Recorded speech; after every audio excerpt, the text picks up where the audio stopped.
Okay, go. We have a scary story for you today. Good night. My name is Jenny. And good night to you also. My name is Jaclyn. Once upon a time, there lived a boy named Andrew. And he was a cute little one. He enjoyed going to the beach. Surfing was his hobby.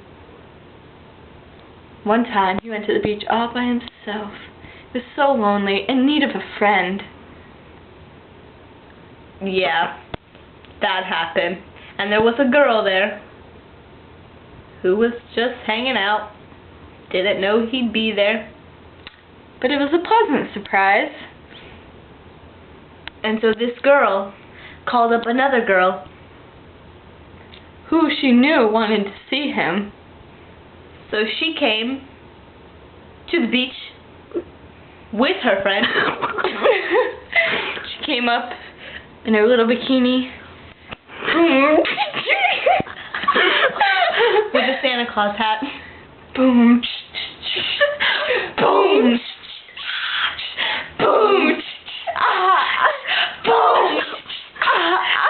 Boom. You're disgusting. Your noises are nasty. Out of character. Oh.